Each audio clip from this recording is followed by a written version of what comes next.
Hubiera sido mejor decir que simplemente la determinación del sexo, como pasa en muchos reptiles que tenemos aquí en la actualidad, se daba por la temperatura y que de pronto algún estudiante pasante de los laboratorios haya olvidado o aumentado la temperatura o disminuido y que eso haya causado un cambio de sexo en los huevos de los dinosaurios y hubiera podido ser un argumento más científico o más acertado en este caso.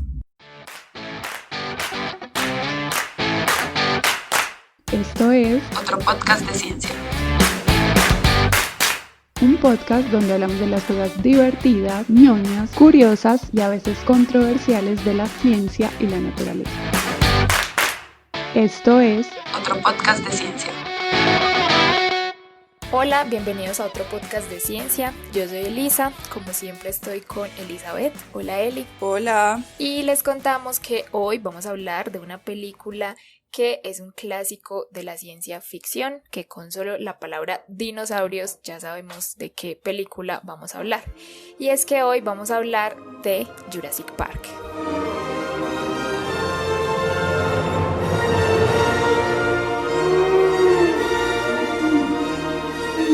Eli, ¿qué más? ¿Cómo vas? Muy bien todo. Contenta de grabar este episodio por fin, el más esperado de todo este podcast. Sí, nosotros esta película la teníamos pensada desde que tuvimos la idea de hacer un podcast, pero pues una película que intimida bastante, porque pues tiene bastantes cosas de las que hablar, entonces como que estábamos esperando el momento apropiado y bueno, informándonos un montón. Sí. Y bueno, es importante aclarar que Elizabeth y yo vamos a hablar aquí como aficionadas y no como expertas, porque claramente, bueno, pueden haber bases de biología que nosotros manejemos un poquito, pero pues no somos paleontólogas ni mucho menos, entonces aquí hablamos como fans. Sí, pues que es verdad, nos hablamos desde nuestro fanatismo a la película, a los dinosaurios, a los registros fósiles, pero pues obviamente hicimos una investigación, pero hablamos desde el fanatismo. Entonces, como siempre, quiero recordarles que pueden seguirnos en las redes sociales. Estamos como @podcast_ciencia en Twitter y como @otro podcast de ciencia en Instagram y en Facebook. Además de eso, pues también tenemos TikTok, también como @otro podcast de ciencia. De vez en cuando estamos subiendo videitos por ahí, entonces si quieren nos pueden seguir también por ahí. Y como siempre también recordarles que pueden escuchar nuestro podcast en las distintas plataformas. Estamos en Spotify, Google Podcast, Apple Podcast, Anchor, en iBooks y también tenemos el canal de YouTube. Pero bueno, antes de empezar con este análisis científico que vamos a hacer, es importante hablar sobre la película, porque bueno, es un clásico pues del cine, y no solo de la ciencia ficción, sino del cine en general, pero quizás hayan personas que simplemente hayan oído el nombre y no sepan de qué se trata. Pues sería muy raro porque una película que lleva ya como 27 años, pero pues no falta, entonces hablemos de la película. Welcome to Jurassic Park.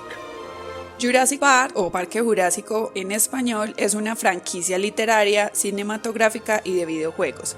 Entonces, no solamente tenemos a Jurassic Park, sino que tenemos mucho más detrás de esa película famosa, esa primera película famosa, de la cual nosotros vamos a hablar hoy. Entonces, nos vamos a centrar en Jurassic Park, la película estrenada en 1993, que es la película con mayor contenido científico. Y además de eso, de esta película podemos hablar muchísimas cosas. Nosotros vamos a tratar de hablar un poquito de todo, pero pues más adelante iremos haciendo como algunos episodios en los que podamos hablar más específicamente de cada tema. Bueno, entonces todo este mundo de Jurassic Park empezó con la novela publicada por Michael Crichton, que fue publicada hace 30 años, en 1990, y pues esta novela fue un éxito, fue considerada una joya de la fantasía científica y fue obviamente la base de todo el fenómeno que se vendría después.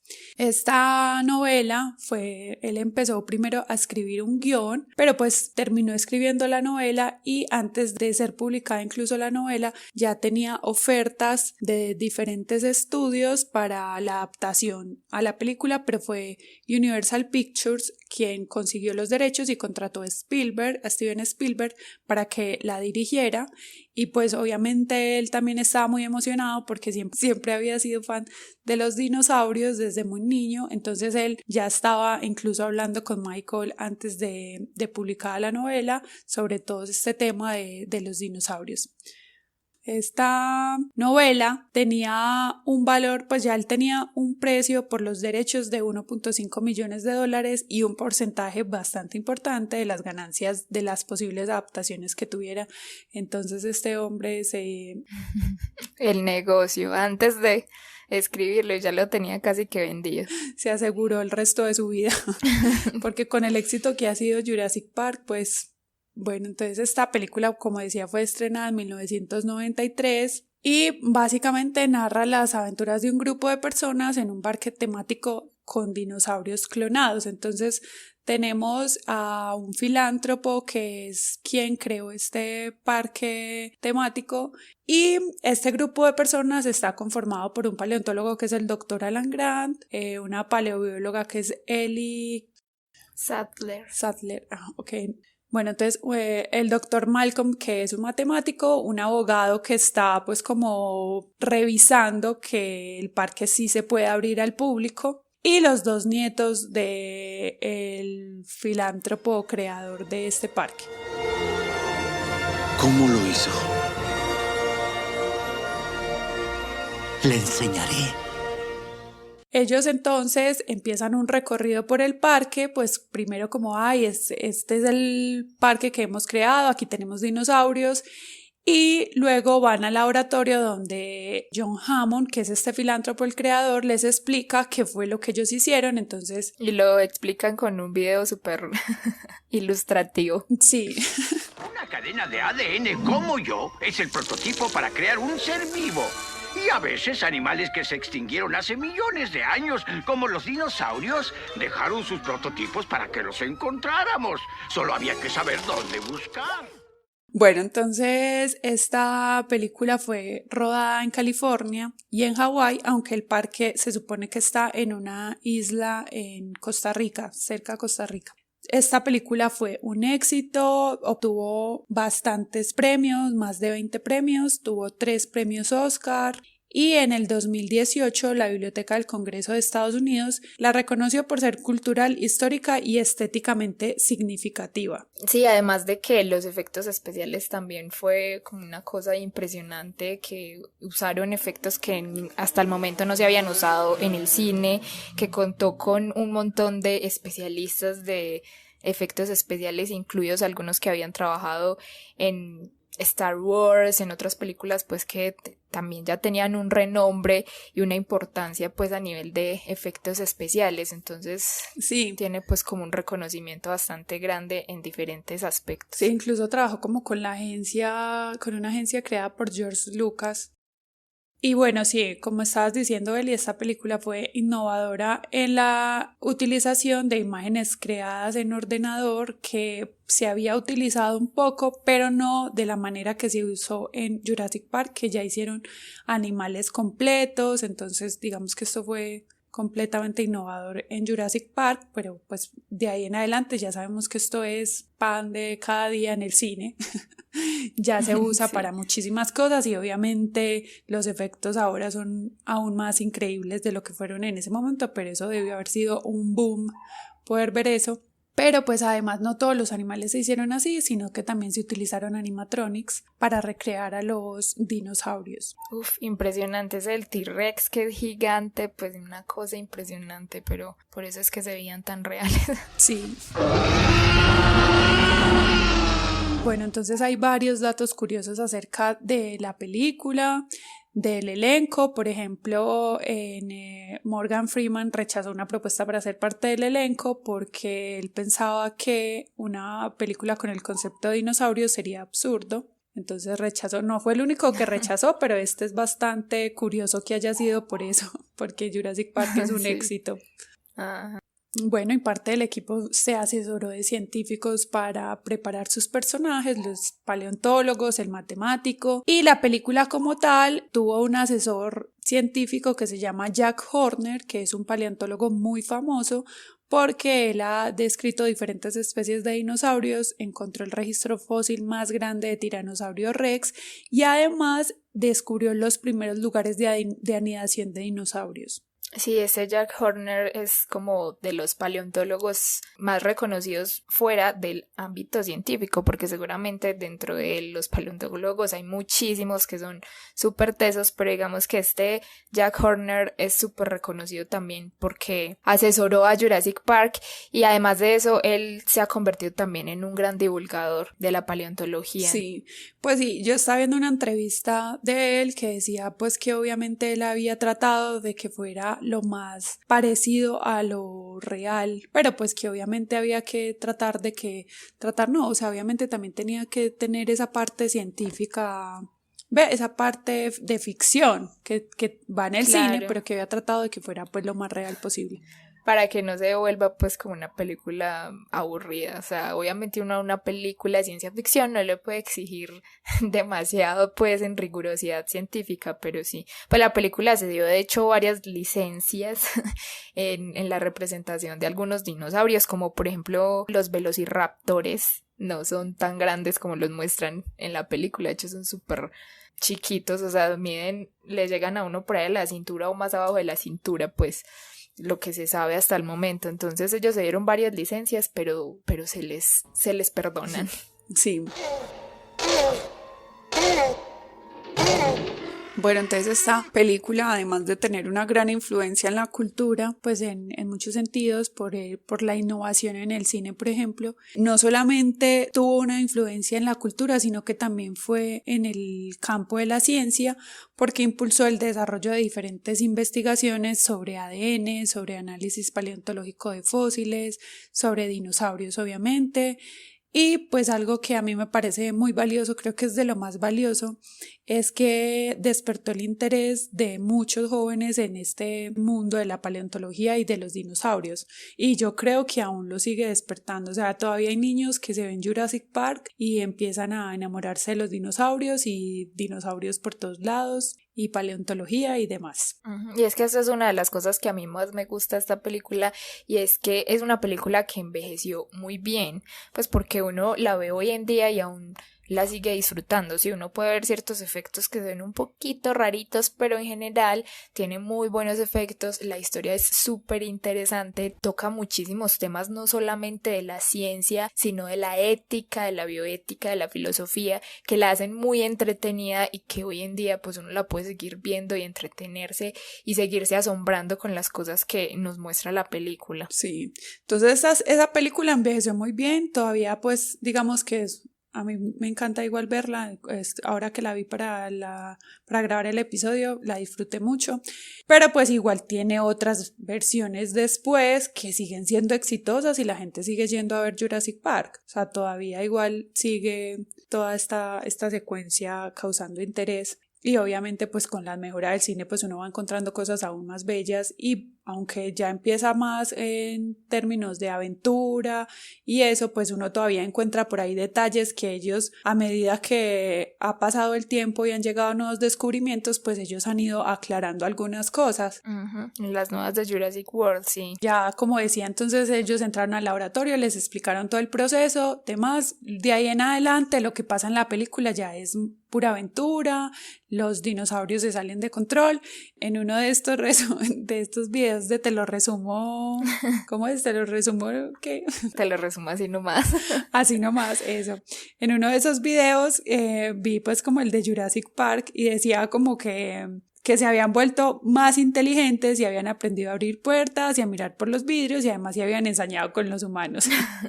Sí. Pues sí, literal, es como que lo que pasa. Y es que de hecho esa es una de las cosas que son, digo yo, en la primera película no se ven tanto como esa satanización de los dinosaurios. O sea, sí se ve por el hecho después de que aprendieron a abrir puertas y esas cosas, pero creo que en eso se enfocan más en las siguientes películas, como que simplemente son unas máquinas de matar. segunda. Sí. Pero en la primera, de hecho, hay unas conversaciones entre ellos que ellos dicen, ellos están simplemente matando porque tienen hambre, porque simplemente es su instinto.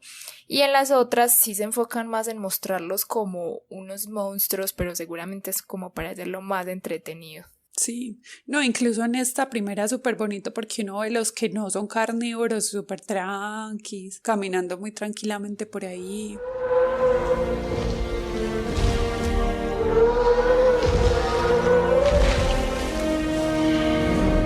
Entonces esto pues lo que tiene es que vemos una serie de dinosaurios que en efecto se han encontrado registro fósil de ellos. No es que se hayan inventado ahí ningún dinosaurio, que tal vez ellos hayan agregado cosas en su apariencia física, pero pues eso es lo que se ha visto. Luego hablaremos tal vez de cada dinosaurio en otro momento y les contaremos un poco de su ecología, de su morfología, de cómo se encontraron, etcétera, etcétera. Vamos a hacer una fortuna con este parque.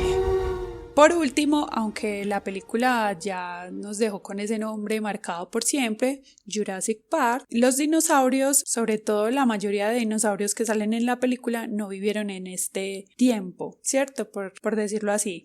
La era en la que vivieron los dinosaurios es la era mesozoica, la cual se dividía en 3 periodos, el Triásico, el Jurásico y el Cretácico, y los dinosaurios empezaron, digamos, a habitar en la Tierra desde el Triásico hasta el Cretácico, que es donde desaparecen por completo de la Tierra. Casi por completo.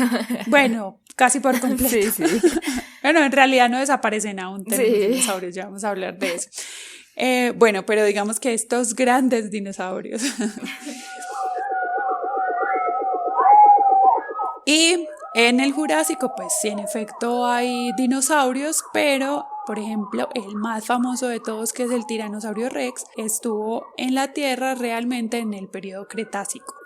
Hay como varias especies que en realidad no vivieron en el Jurásico, sino en el Cretácico, pero hay otras que sí vivieron en el Cretácico, entonces hay como una mezcla ahí de especies. Sí, pero Jurassic Park suena bastante bien. Aunque debía haber sido entonces, si querían involucrar de diferentes periodos, Parque Mesozoico. No suena tan cool, pero sí, pero ahí estaría incluido todo. Sí. Ahora sí empecemos con este análisis un poco más riguroso de las cosas que nosotras notamos de la película, ya les dijimos como aficionadas.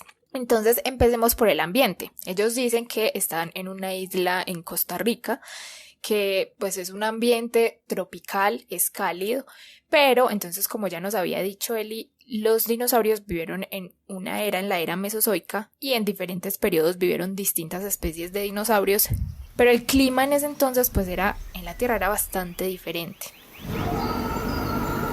Resulta que en ese entonces, en el Triásico, que fue cuando aparecieron los primeros dinosaurios, la Tierra era un solo continente, ese gran continente que llamábamos Pangea, pero a medida que iba pasando el tiempo, pues eso se fue modificando. El tema es que el clima era muy cálido, era extremadamente caliente y húmedo, y de hecho se dice que los polos norte y sur pues ni siquiera eran glaciares, no había nieve, eran simplemente zonas como templadas. Entonces, hablar de el clima es importante porque ellos están en ambiente tropical, pero las cosas pueden variar bastante de una isla tropical en la actualidad a cómo era el trópico o esas zonas calientes en la era mesozoica. Sí, además que en esa época la atmósfera tenía mayor cantidad de dióxido de carbono, entonces también era diferente en ese sentido, y cada periodo también tuvo sus variaciones, y el paso de un periodo al otro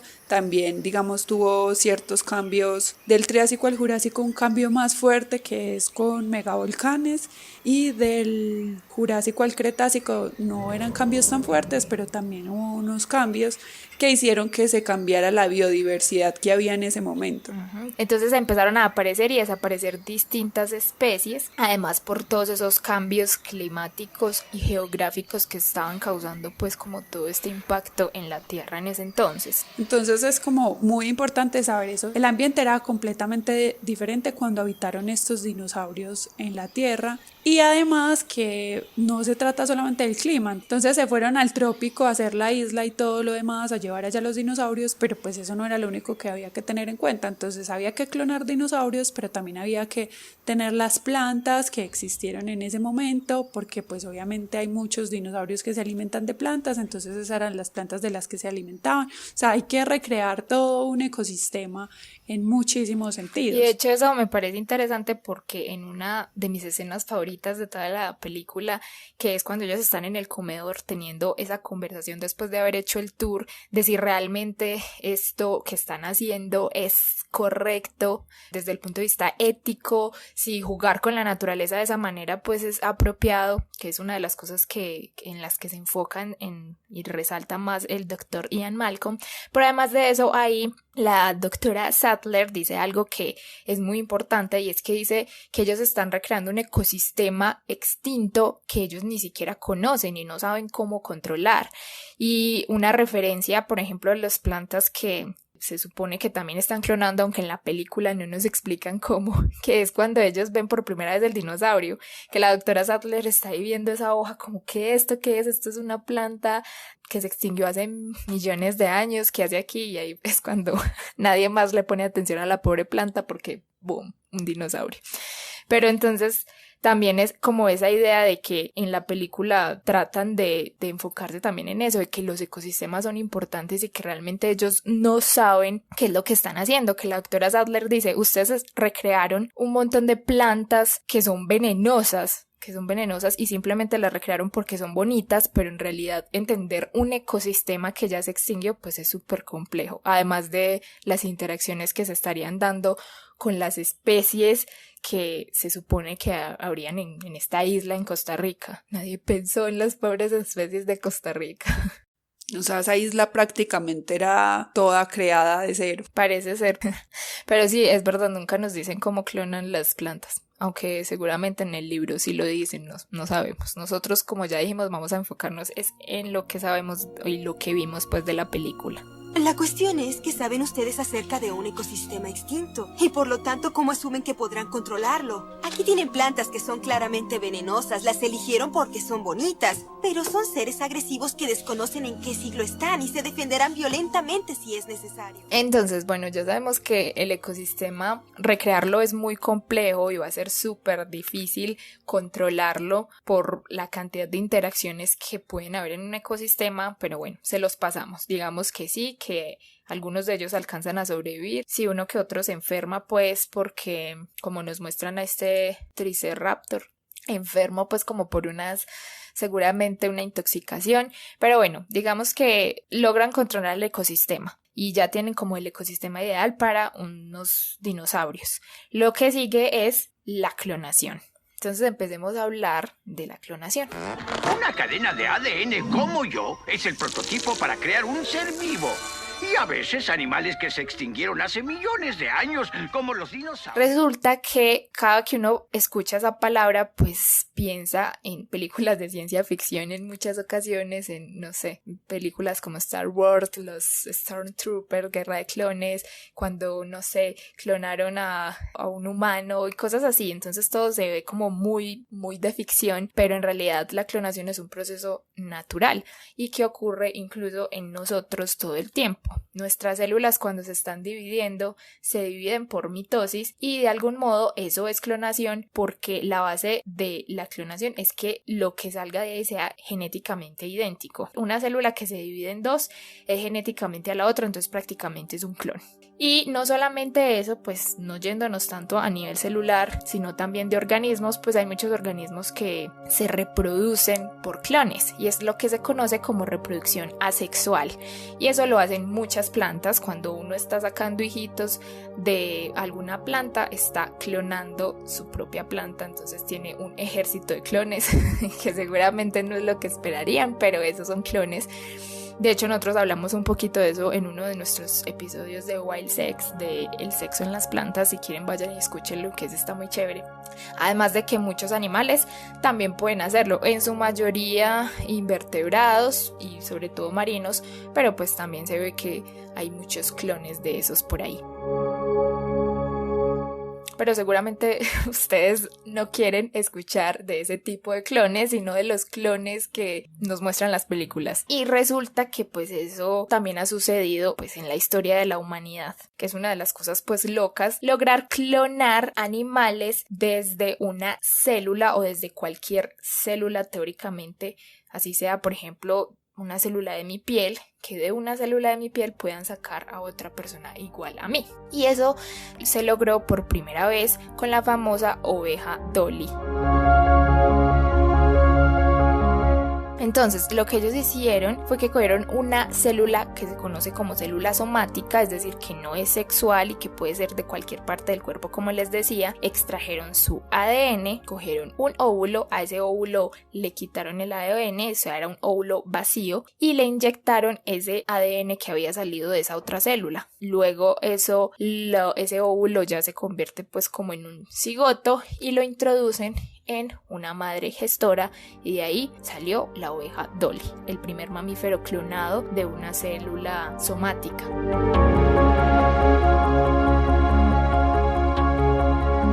Entonces son cosas que parecen muy de ciencia ficción, pero que sí se han logrado en la humanidad. Y pues la oveja Dolly es el caso más conocido, pero pues no es el único animal que ha sido clonado. Antes de la oveja Dolly se habían clonado otros animales más pequeños como ranas, y después de Dolly pues también se han hecho otras clonaciones.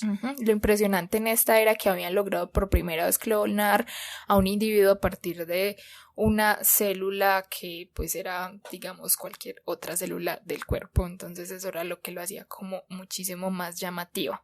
Claramente a partir de ahí pues han habido muchos avances, pero al mismo tiempo pues todavía nos falta mucho por entender, porque de hecho una de las cosas que sucedió con esta oveja es que murió muy joven. Y es que lo que se dice es que esta oveja al parecer nació con la edad genéticamente de la oveja de la que habían clonado. Entonces genéticamente ya estaba envejecida y por eso no pudo durar tantos años como dura una oveja normal. Entonces hay muchas cosas que todavía no logramos entender de la clonación, y a partir de ahí pues también hay un montón de cuestiones éticas de para qué clonar o si es válido, pero bueno, eso es otro tema pues que podemos tocar en otro momento. Sí, es verdad, pero pues es bueno saber que el ADN tiene toda la maquinaria, digamos, para generar el individuo como tal. Es decir, el ADN tiene toda la información genética. Ya cuando un embrión empieza a formarse y las células empiezan a especializarse, pues cada gen va expresando, digamos, que lo que debe expresar, o sea, ya está especializada y empieza pues como en ese sentido, pero pues el ADN está completo y tiene el resto de información genética. Entonces por eso una célula somática pues puede ser usado con este fin. Esperen un momento, desenredemos esto y aclaremos lo que estaba tratando de decir. Las células somáticas contienen toda la información genética, es decir, que nuestras células intestinales, sanguíneas y demás contienen la misma información genética. Pero hay algo que las hace diferentes y es la expresión de los genes como tal. Es decir, que en cada tipo de célula unos genes se expresan mientras que otros no. Por ejemplo, si tomamos una célula sanguínea de nuestro cuerpo que cumple una función específica, esta estará expresando ciertos genes. Pero si observamos el ADN, vamos a encontrar genes que se están expresando en las neuronas o en cualquier otro tipo de célula, aunque en esta célula sanguínea no.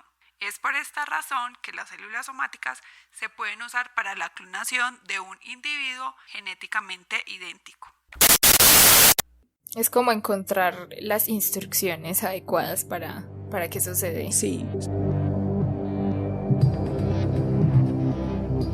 Pero en realidad no solamente hemos logrado hacer clonación, sino una modificación genética mucho más allá. Sí, desde el campo de la genética se han logrado muchísimos avances, pero para empezar todos sabemos que tradicionalmente los seres humanos hemos manipulado indirectamente los genomas de diferentes especies, y esto se hace mediante el control de la reproducción. Entonces como que vamos a reproducir este animal que es más fuerte, este que produce más leche, y bueno, y así de esa forma fuimos seleccionando la descendencia que tuviera ciertas características que nosotros deseábamos. Esto se ha hecho sobre todo en agricultura y en animales, por ejemplo en los animales domésticos, pero ya el avance ha sido tanto en la ciencia que la ingeniería genética ya implica una manipulación directa de uno o más genes. Entonces digamos que ya en este caso lo que se hace es, por ejemplo, cortar un fragmento de un genoma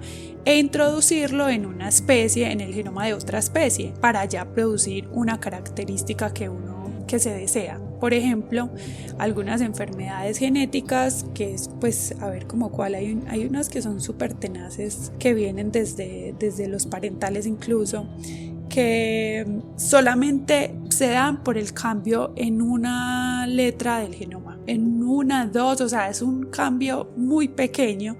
Entonces la ingeniería genética como tal permitiría que se manipule este error desde el propio parental o desde el embrión, cortando ese fragmento del ADN, haciendo pues como esa corrección y pues mejorando a este individuo, evitándole esta enfermedad. Y en Jurassic Park como tal lo vemos cuando en el laboratorio les dice que el ADN que ellos encuentran en el mosquito está dañado, le faltan fragmentos, entonces que ellos agregaron fragmentos de ADN de rana.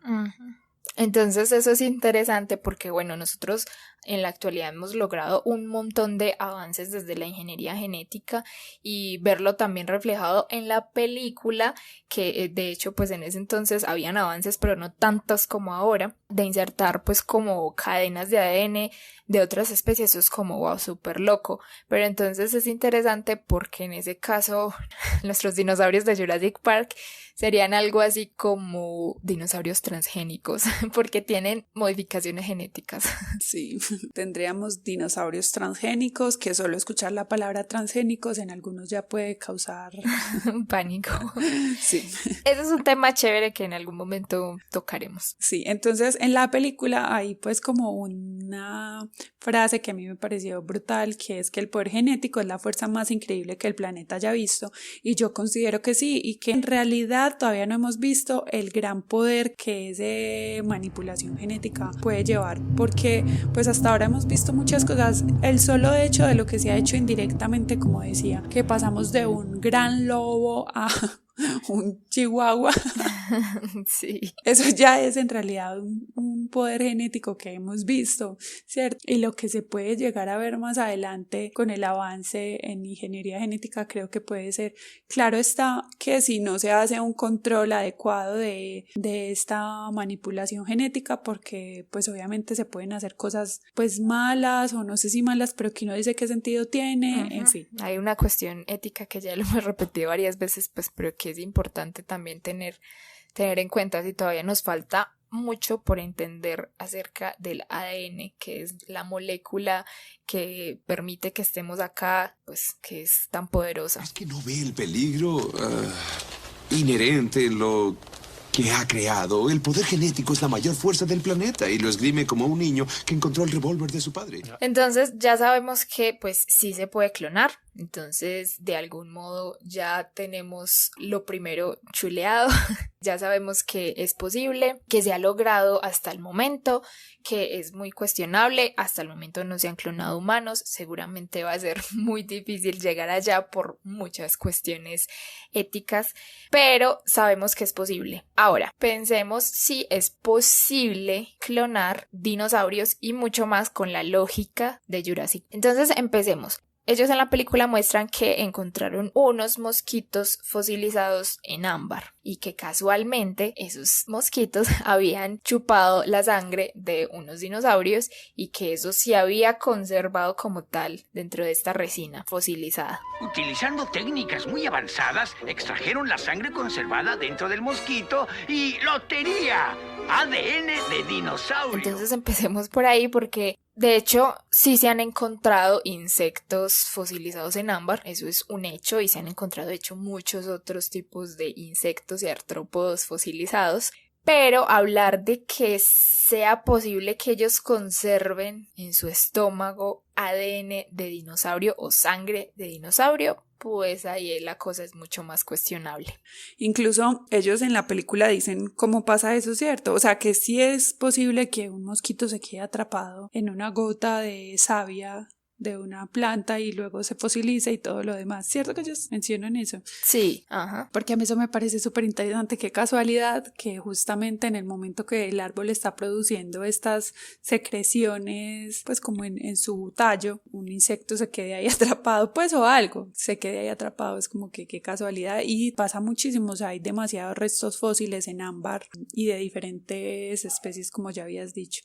Entonces, bueno, como dijimos, encontrar un insecto en ámbar es posible, incluso se encuentran bastante conservados externamente, lo que ha permitido que se puedan hacer muchos estudios de cómo eran los insectos, incluso a nivel de color y de otras características.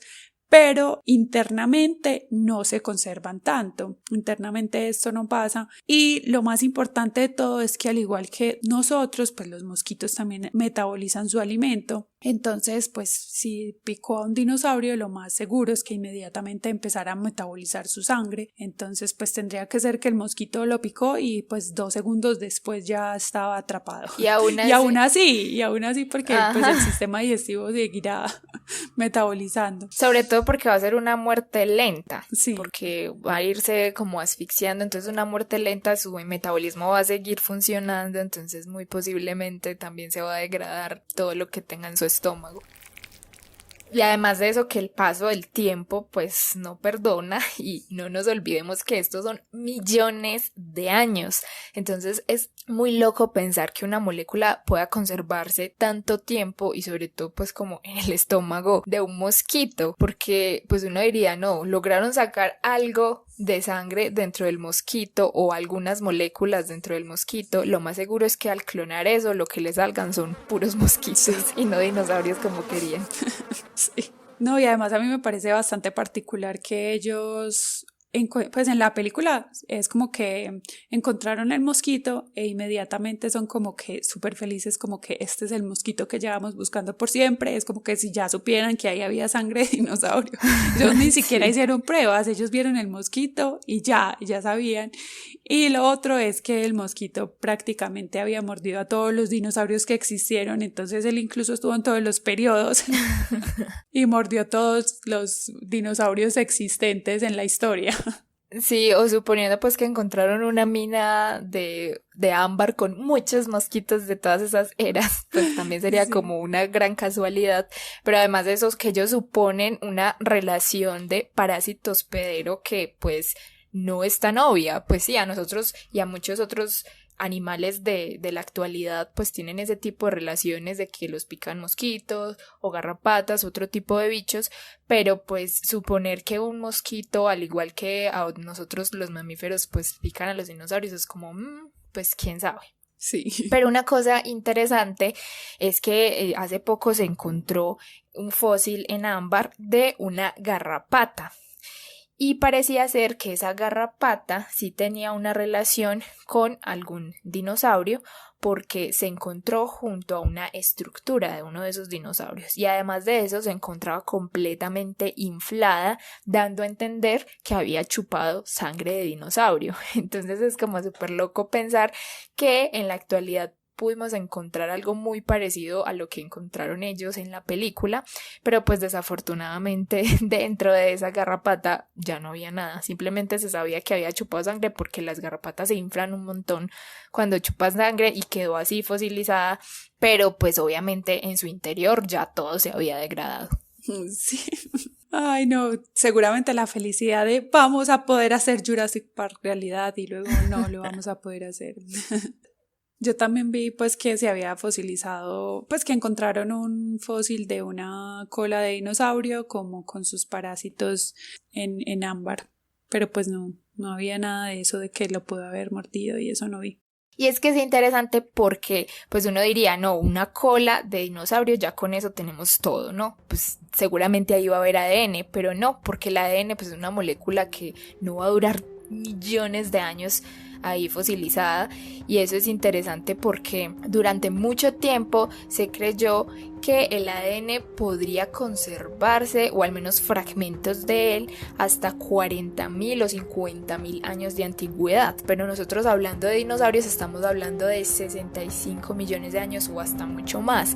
Entonces es muy loco pensar que una molécula de esas pueda conservarse, pero resulta que este año hubo una noticia que impresionó muchísimo a la ciencia y que aún hoy en día es debatible. Lo que pasa es que hasta el momento se habían encontrado cosas muy interesantes en los fósiles de algunos dinosaurios, como por ejemplo que se encontró en un hueso de Tyrannosaurus Rex glóbulos rojos, canales sanguíneos, que uno dice como no, pues células ya ahí están, pero en realidad todos esos fragmentos o esos fósiles o esas fotografías, de algún modo podría decirse que eso es la fosilización, pues no se encontraban más que rastros, y ADN como tal decían que era casi que imposible. Sí, pues porque además es importante mencionar que en el registro fósil generalmente encontramos más que todo tejidos duros como los dientes y los huesos, pero no muchos tejidos blandos. Entonces aún sí es difícil encontrar un tejido blando como la piel, ahora encontrar una célula. Sí. Es difícil. La noticia que se publicó este año, el artículo que se publicó este año justamente es un artículo en el que participó Jack Horner, como les habíamos contado, que es el asesor científico de Jurassic Park, pero pues en compañía de otros científicos también.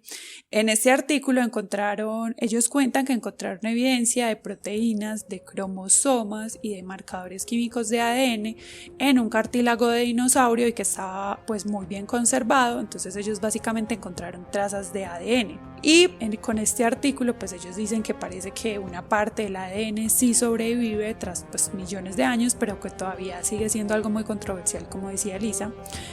Y ellos básicamente lo que encontraron fue como una muestra de cartílago, ellos la observaron y se dieron cuenta que parecía que habían dos células que se habían acabado de dividir por mitosis. Y además pues encontraron otras células, y en estas células ellos veían como filamentos que parecían ser cromosomas, en estas células divididas por mitosis unas manchas oscuras que podían ser los núcleos.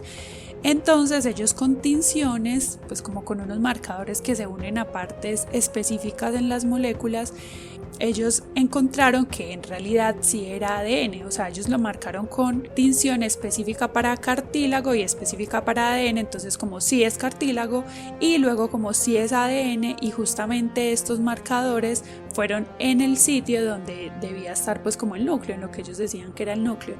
Pero lo que hace esto tan controversial es que pues otras personas empezaron a decir como no, puede ser que lo que en realidad encontraron fuera ADN de un microorganismo que contaminó la muestra o que se había pegado un poco antes al fósil como tal.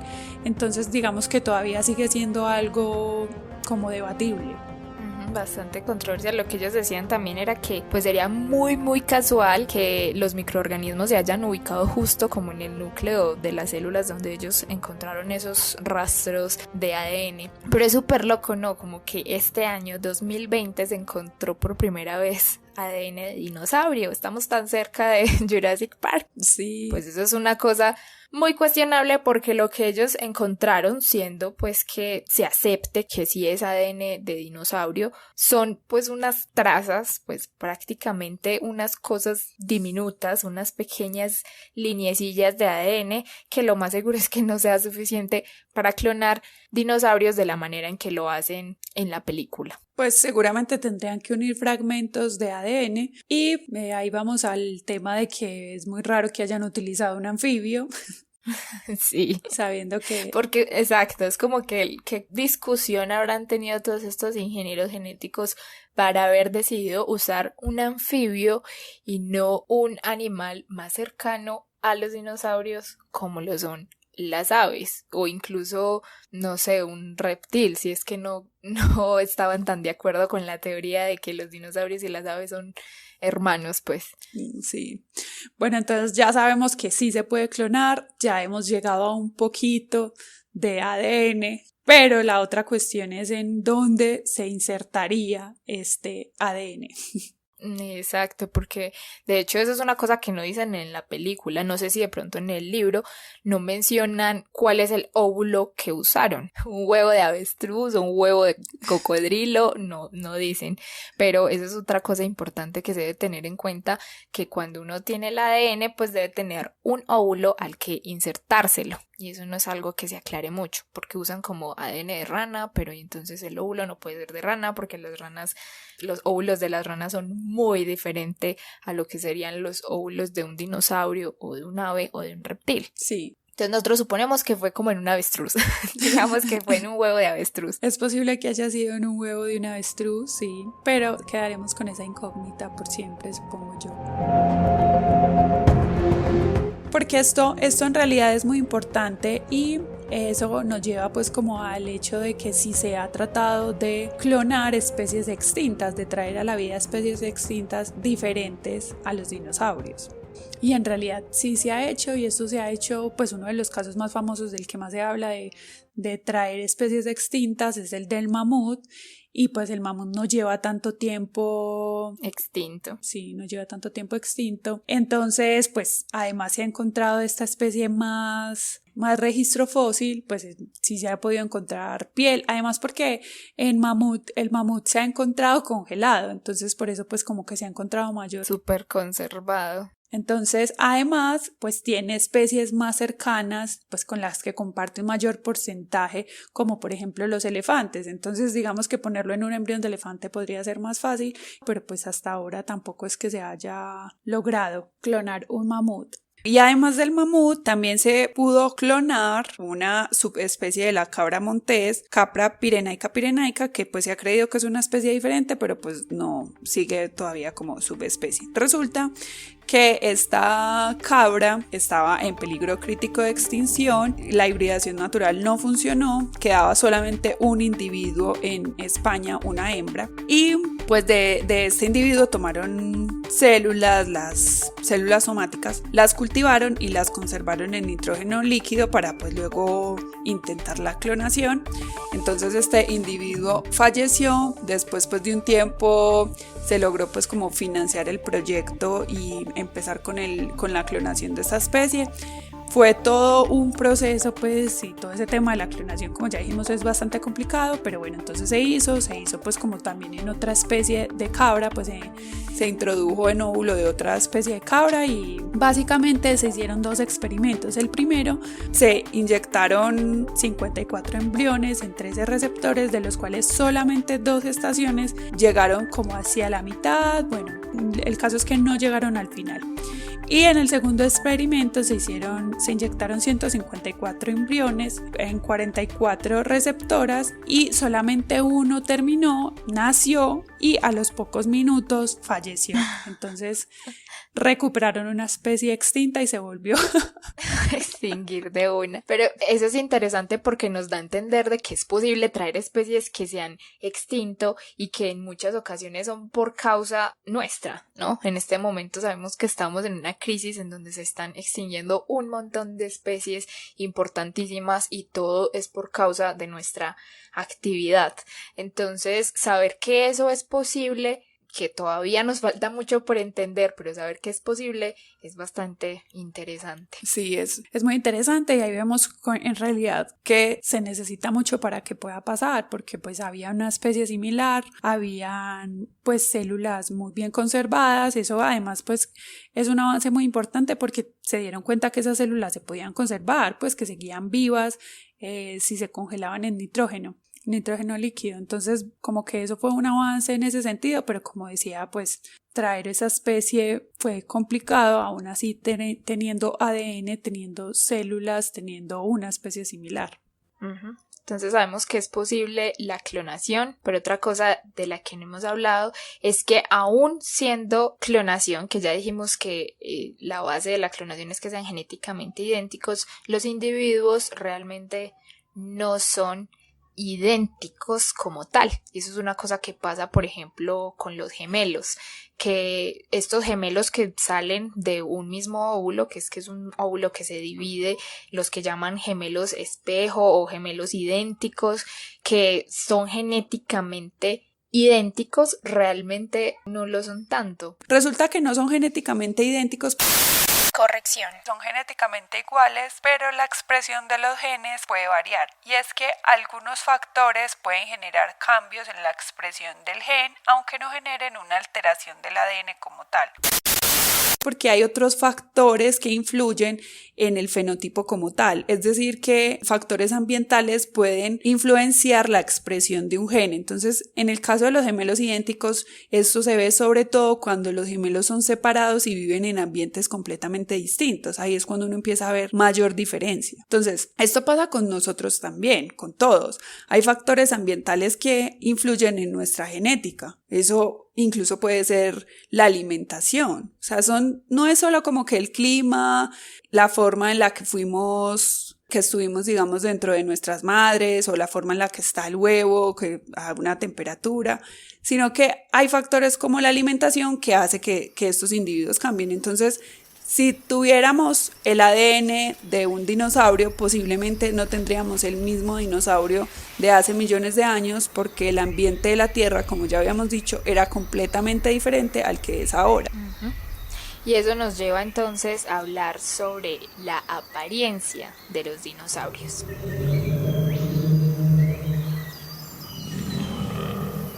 Resulta que pues Jurassic Park nos ha vendido una idea de que los dinosaurios son más parecidos a unos reptiles gigantes supremamente escamados, de colores muy terrosos, muy similar a los cocodrilos y ese tipo de animales actuales que tenemos, pero en realidad hoy se sabe que los dinosaurios, la mayoría de los dinosaurios, son emplumados. Y bueno, en la primera película de 1993 se lo perdonamos porque en ese entonces no se sabía tanto acerca de que estos dinosaurios eran emplumados, porque de hecho fue en 1996, a partir de 1996, de un montón de fósiles que se encontraron en China, que se empezó a describir un montón de géneros de dinosaurios que tenían plumas. Y aquí podemos empezar con una historia muy interesante, y es cuando se descubrió los primeros animales emplumados que no son actuales, que ya se extinguieron, y empezamos por decir que más o menos en la década de 1861 se descubrió un fósil muy interesante que se conoce como Archaeopteryx, y esta se le ha declarado como el ave más antigua. Pero resulta que este fósil fue muy interesante porque era una ave súper rara, que se parecía más a un dinosaurio que a un ave, pero tenía plumas, pero tenía una cola gigante, y tenía dientes, y tenía garras, un montón de cosas súper extrañas en este fósil, y justo en esa época que impresionó un montón a la ciencia. Era el Frankenstein de los fósiles. Por tantas estructuras raras y fusionadas que tenían. Sí, entonces, pues sí, era como que era un fósil de transición, por así decirlo, entre los reptiles y las aves. Eso era pues como lo que en principio se decía. Pero resulta que este fósil fue justamente encontrado un poco después de que Darwin lanzara su libro de El origen de las especies. Entonces esto fue el boom de que en realidad su teoría era muy acertada, digamos, era una evidencia más que corroboraba esa teoría que Darwin planteaba en El origen de las especies. Bueno, no solamente Darwin, sino también Wallace. Sí, no nos olvidemos de Wallace.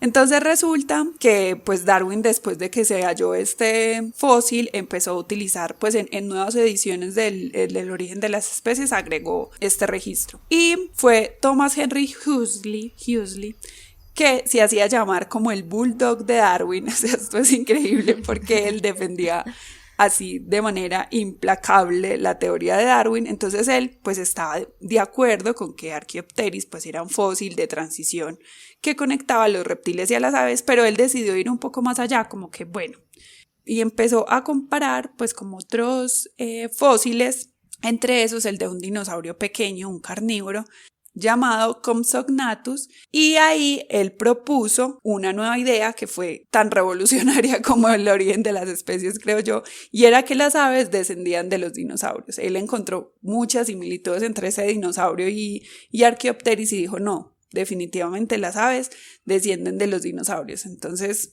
Si ya de por sí el origen de las especies era controversial y pues seamos sinceras, todavía lo es un poco por ahí, pues imagínate el hecho de que las aves desciendan de los dinosaurios, pues no, eso se tardó muchísimo en ser aceptado. Y de hecho es interesante porque de ahí surge, pues empieza a reforzarse un poco más esa idea de que realmente sí las aves descendían directamente de los dinosaurios, aunque hay que aclarar que no es la única teoría, hay otra que habla de que realmente descienden es de un ancestro más antiguo que son unos reptiles, pero podemos decir que la idea de que descienden de dinosaurios es la que más se ha reforzado desde los fósiles.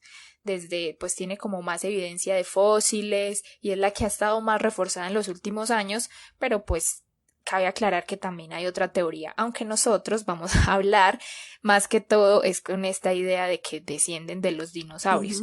Y de hecho es interesante porque el doctor Alan Grant hace referencia a eso al principio de la película, cuando están en esta excavación de los fósiles, que empiezan a ver que realmente hay muchas estructuras que tienen estos dinosaurios que se parecen a las aves y que de hecho algunos como que se burlan por ahí, dicen como ¿qué? Sí. Que de hecho pues es una cosa que él dice como en el libro este que escribió, que el niño, el nieto pues de John Hammond le está diciendo como que eso es súper raro, cómo van a surgir de los dinosaurios, pero es interesante que en ese momento pues ya se tenía como esa idea, porque claramente pues es una idea que se venía construyendo desde la década de Darwin. Sí, porque es que frente a lo que estabas diciendo ahorita de lo de las plumas, pues es que lo que hizo particular estos hallazgos en 1996 es que era en dinosaurios. O sea, antes habían encontrado unos fósiles que eran, digamos, tenían esa forma de ave y reptil, pero pues lo que hace particular estos otros hallazgos es que era plumas en lo que se conoce como un dinosaurio, o sea, no en una transición, en lo que es un dinosaurio parece ser que tenía plumas. Exacto, antes se creía que las plumas eran exclusivas de las aves y que por eso este Archaeopteryx era como la primera ave que se había encontrado, porque simplemente tenía esas plumas, ¿cierto? Pero entonces a partir de 1996 se dieron cuenta que las plumas no eran exclusivas de aves y por tanto no habían evolucionado para el vuelo, sino que tendrían otro objetivo. Y es que empiezan ahí a surgir un montón de teorías de para qué servían realmente las plumas y por qué este rasgo se seleccionó en la naturaleza y pues se dice que podría ser como para ayudar a termorregular o también para la selección sexual, es decir, como lo que pasa hoy en día de que pues siempre nos imaginamos o nos cuentan el ejemplo del pavo súper colorido que extiende sus plumas para atraer a la hembra. Entonces eso es un montón de teorías que se han desarrollado hasta el momento de para qué las plumas surgieron, o no para qué surgieron, sino por qué se seleccionaron. Sí, yo sería más de la última teoría, obviamente no vamos a saberlo, pero pues si el clima era tan alto como parece que era, pues posiblemente era más como, pues creo yo que pudo haber sido como selección sexual.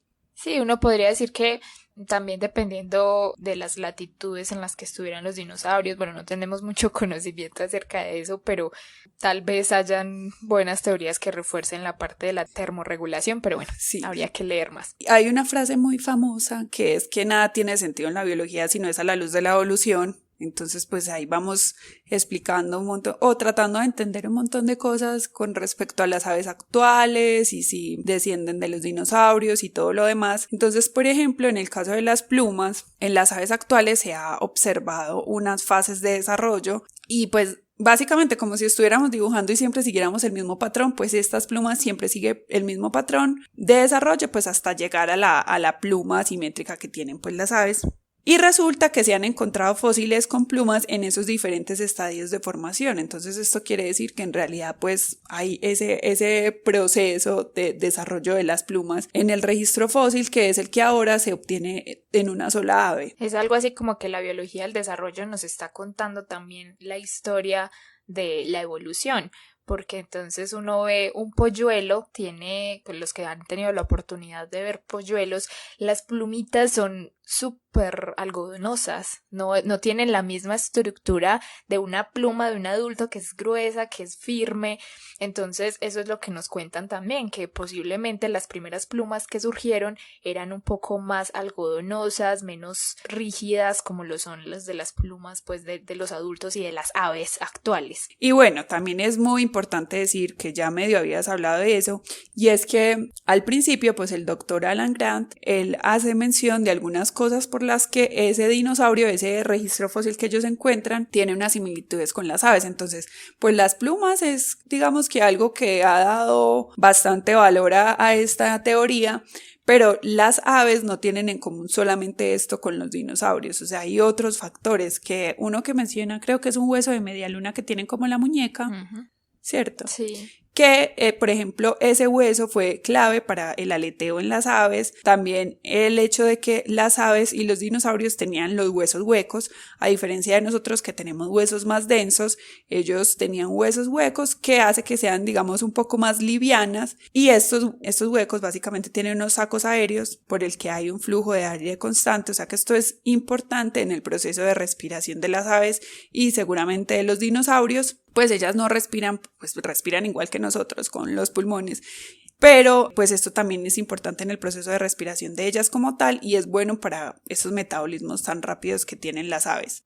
Y es interesante entonces saber que las plumas no eran necesarias para saber que las aves son del mismo grupo de los dinosaurios, porque en 1993 no se sabía eso y ya se había reforzado un poco esa idea, y Alan Grant no sabía que los dinosaurios tenían plumas, pero aún así sabía que había una relación muy fuerte en todas esas estructuras que nos dice Celi. No, eso es súper interesante. Nosotros tuvimos la oportunidad de ver en más de una ocasión toda la teoría completa con todos los pros y contras. Bueno, son dos teorías en realidad, la que Lisa decía de un ancestro común reptil y la de los dinosaurios como tal, que son los dinosaurios tecodontos, ¿cierto? Los dinosaurios terópodos. Terópodos, muy bien. Sí, porque son reptiles tecodontos y dinosaurios terópodos. Ah, ok, entonces son un ancestro común que es un reptil tecodonto y los dinosaurios terópodos, que son justamente los carnívoros, ¿cierto? Ajá, en donde están el Velociraptor, el T-Rex, que son como los más conocidos, los más emblemáticos. De cada una de estas teorías, pues está como que por qué sí, por qué no, está ahí como que, y eso es bastante interesante. Ojalá en otro momento podamos hablar de eso, pero también es como... es pesadito, es denso el tema, pues porque es muy estructural y muy... Pero sí es chévere, algún día podremos hacerlo un poco más dinámico, podría ser. Entonces solo entendiendo un poco de qué es un ave, pues uno se da cuenta que comparte muchas características con otros organismos y prácticamente ninguna característica que las haga únicas. Entonces eso nos lleva a la idea de que realmente los dinosaurios ya están entre nosotros. Los dinosaurios son ese pajarito que pasa por alrededor de la casa, esa gallina que mucha gente tiene en las fincas. Ese es un dinosaurio. ¿Para qué más? ¿Quién más quiere? ¿Para qué quieren un T-Rex? Y ahí está la gallina preciosa corriendo. Entonces, ya tenemos la idea de que la clonación en animales es posible, pero clonar un dinosaurio realmente es casi que, no decir imposible, pero es muy complejo y tal cual como lo plantean en la película, súper difícil. La cosa entonces es que el mismísimo Jack Horner plantea una nueva forma de traer a los dinosaurios que no es precisamente clonándolos a partir de su tejido. Y es bastante interesante porque lo que él plantea es traer de vuelta los dinosaurios a partir de las aves que ya tenemos. Con ingeniería genética. Ajá, con un montón de ingeniería genética que es súper loco. Él dice que es coger un pollito, un embrión de un pollito y hacer un pollosaurio. Así literalmente un pollosaurio, o en inglés chickensaurio, pero a mí me parece que suena mejor como pollosaurio. Sí, pollosaurio. Es muy loco porque lo que él plantea es tener muy muy en cuenta la biología del desarrollo. Nosotros ya estábamos diciendo ahorita que un embrión nos puede contar la historia evolutiva de las aves y que aún se conservan un montón de cosas en el desarrollo de esos embriones del antepasado. Es algo así como que el ADN tiene toda la historia. El ADN guarda toda la historia de la evolución de esas especies. Entonces cuando uno ve un embrión, empieza a darse cuenta que hay un montón de estructuras súper raras que tiene el embrión que después va perdiendo a medida que se va desarrollando.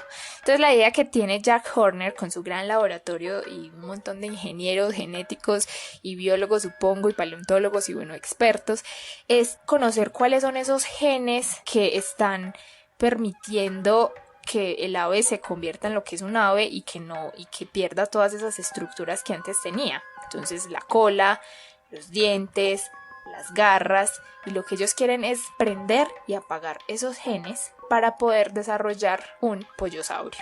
Es interesante porque lo que han logrado hasta el momento son pollos con dientes. ¡Qué locura! Y eso es una cosa súper loca.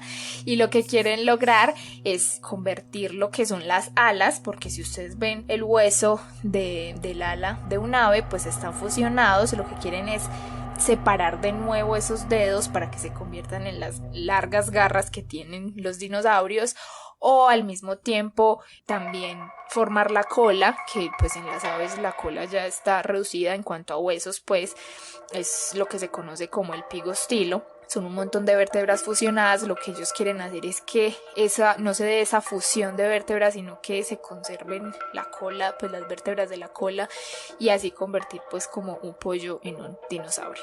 Es una locura, o sea, es una locura. Pero pues tiene más lógica partir de ahí que tratar de clonarlo con ADN, porque por todo lo que hemos dicho, o sea, encontrar ADN ya sabemos que es difícil, seguramente va a estar dañado. Puede ser que encontremos fragmentos, bueno, se encuentren, yo no soy paleontóloga, se encuentren fragmentos de ADN y que esos fragmentos sirvan pues como para entender algunos genes y algunas cosas, pero pues muy difícil eso. Entonces, si partimos desde un ave y desde la manipulación genética del ave, creo que podría llegarse más fácil a eso, pero es un proceso bastante complejo porque, bueno, tal vez se pueda obtener ya los dientes y la cola, pero llegar de un pollito a un tiranosaurio rex es bastante, no, es que es una locura. O un velociraptor al menos. De solo imaginarlo es como... Bueno, y además es súper importante otra cosa, es que también tendríamos pues una línea de dinosaurios, porque pues nosotros hablamos mucho de que las plumas, pero sí hay dinosaurios con escamas, o sea, también hay dinosaurios que no tienen plumas, hay dinosaurios pues que también hay otra línea de dinosaurios que seguramente pues ya no podríamos obtener de esa manera.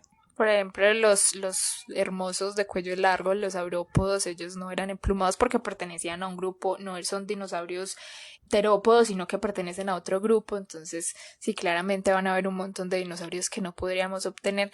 Y realmente que lo que se va a obtener con el pollosaurio no es un dinosaurio real, es un pollosaurio. O sea, no vamos a llegar a un velociraptor ni a un T-Rex nunca a partir de un pollo. Simplemente vamos a tratar de, van a tratar.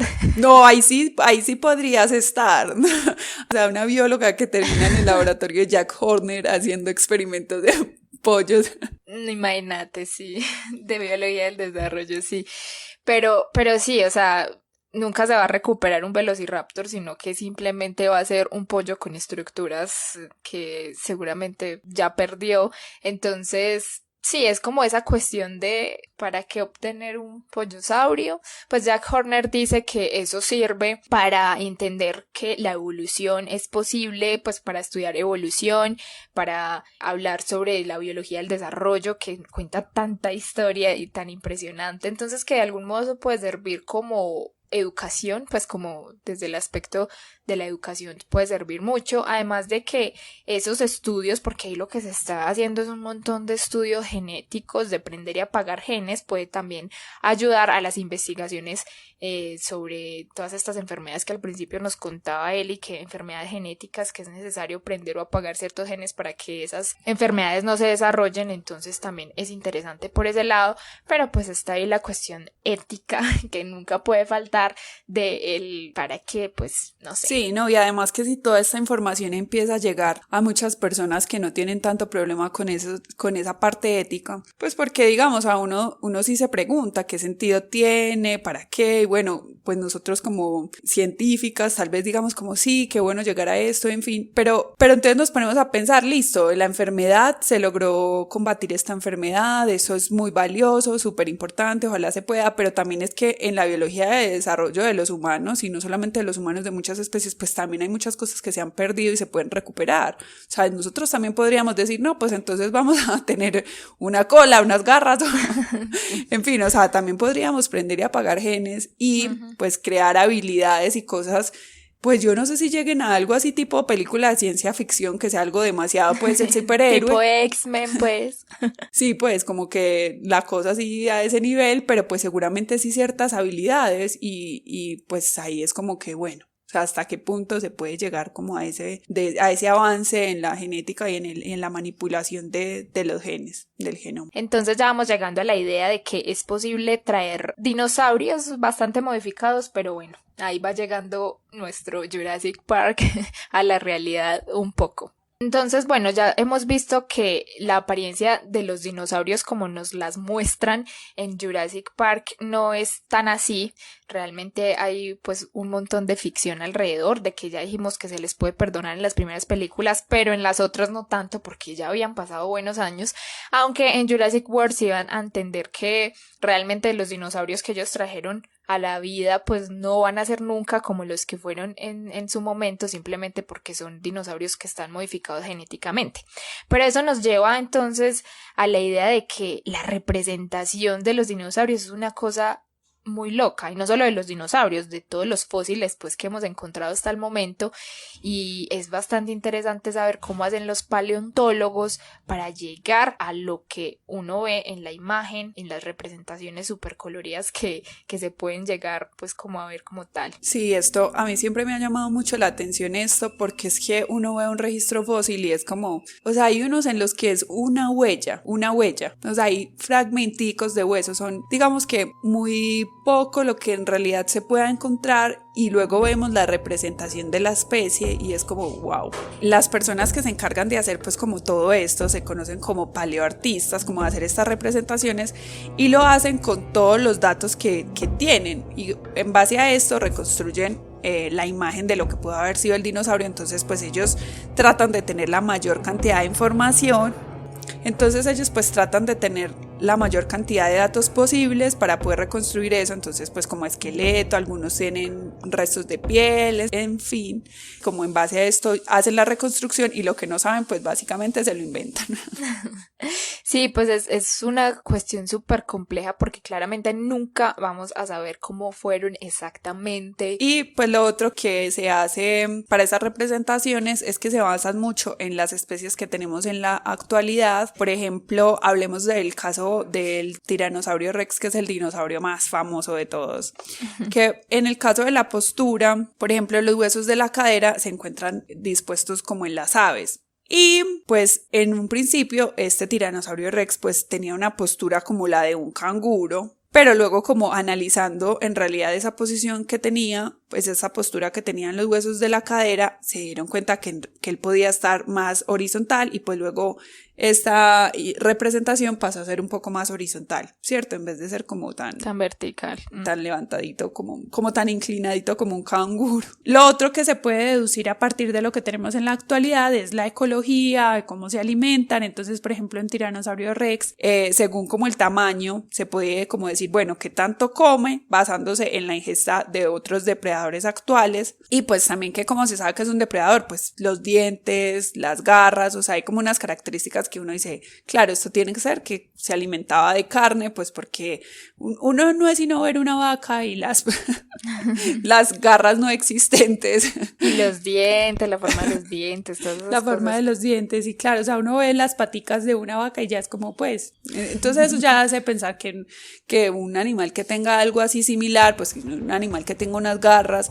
pues seguramente es para poder acceder a su alimento. Y en el caso del tiranosaurio rex además se han encontrado huesos pues restos de huesos en el área donde pues estaba el estómago, entonces eso también hace que se crea. Entonces básicamente es eso, qué tantos datos tenemos para recrear a un dinosaurio y pues en comparación qué es lo que tenemos en la actualidad para ver si este animal pues tiene como qué tanto músculo, de qué se alimenta, cuál es su postura y todo lo demás. Ajá, es que es impresionante. A mí me parece un trabajo precioso pues lo que hacen los paleoartistas y los paleontólogos también, pues como recoger todo ese montón de información para saber cuál podría haber sido su ecología, sus hábitos, su forma, hasta su forma de caminar, como dice Celi. Por ejemplo, el T-Rex, se sabe que por haber sido un dinosaurio tan grande con esa estructura de huesos tan gigante que seguramente alberga un montón de músculos súper gigantes también, no podría correr tanto, y se dice que podría alcanzar hasta 20 kilómetros por hora. Entonces lo más seguro es que en un jeep uno sí pudiese escapar del tiranosaurio rex fácilmente.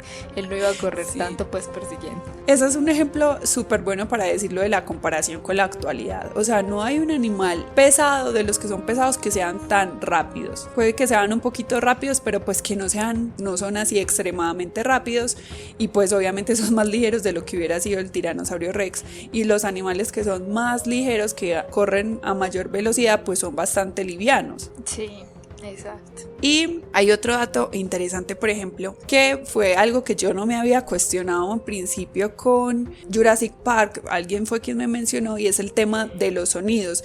Entonces, por ejemplo, en la producción de sonidos se sabe que hay estructuras que se encuentran en el registro fósil que podrían insinuar que hay producción de sonido. Por ejemplo, unas cavidades huecas que están conectadas a las narices de estos dinosaurios que tienen como unas crestas tubulares. Entonces eso es vacío y parece ser que eso servía para producir sonido, y pues se han hecho algunas recreaciones de esa producción de sonido en esos dinosaurios, pues, pero obviamente hay más, y al parecer sí producían sonidos, y todo eso se hace pues justamente con la forma de ciertas estructuras en el esqueleto como tal.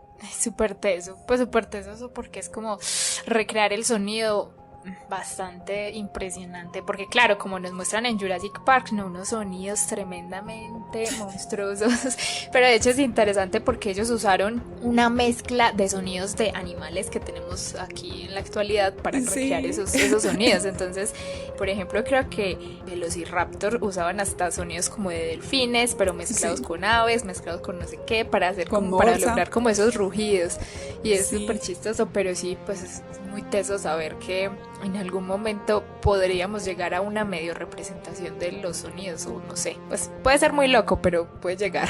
Pero entonces ahí todo lo que decíamos, o sea, comparado con la actualidad uno sí puede decir, porque claro, es como que cómo es la forma de la laringe o cómo es la forma de la nariz, si hay alguna estructura vacía que también tenga algún animal en la actualidad, o sea, todo ese tipo de cosas que empezamos a comparar, pues dice como tiene sentido que haya producción de sonido, porque pues sí lo hay ahora, pero lo que sí es que es muy difícil que haya una producción de sonido como el que tienen las aves actuales. Y frente a ya pues como lo que es como de ese sentido pues de admiración a la paleontología de cómo hacen esas representaciones, lo otro es que pues como había dicho, uno no encuentra un registro fósil pues completo siempre, no. Otra vez yo pues como si fuera paleontólogo, no se encuentran registros fósiles perfectos, no un esqueleto siempre completo ni nada, y además que no es como en la película que está ahí como que en arenita y ellos simplemente están ahí como limpiando y ya. sino que en realidad la mayoría de registro fósil se encuentra en piedras, pues ahí está incrustado, pues es como que cómo se saca ese esqueleto de ahí. Sí, eso seguramente es un trabajo súper complejo. Pero bueno, nosotros dijimos que íbamos a hacer un capítulo diferente en donde vamos a hablar como más detalladamente de los dinosaurios, porque pues en este no nos alcanza para tocar tantos temas. Entonces aquí vamos como finalizando ya este capítulo de Jurassic Park. Esperamos que les haya gustado como todos estos datos impresionantes que pues para nosotras fueron súper impresionantes y nos divertimos mucho buscando toda esta información. Sí. Entonces esperamos que a ustedes igual les haya gustado.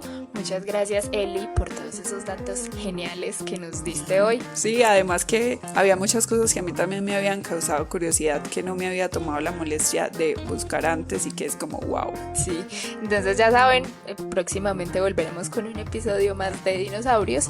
No olviden que pueden seguirnos en las redes sociales. Estamos como @podcast_ciencia en Twitter y como @otro podcast de ciencia en Instagram y en Facebook. Y nos vemos en otra ocasión.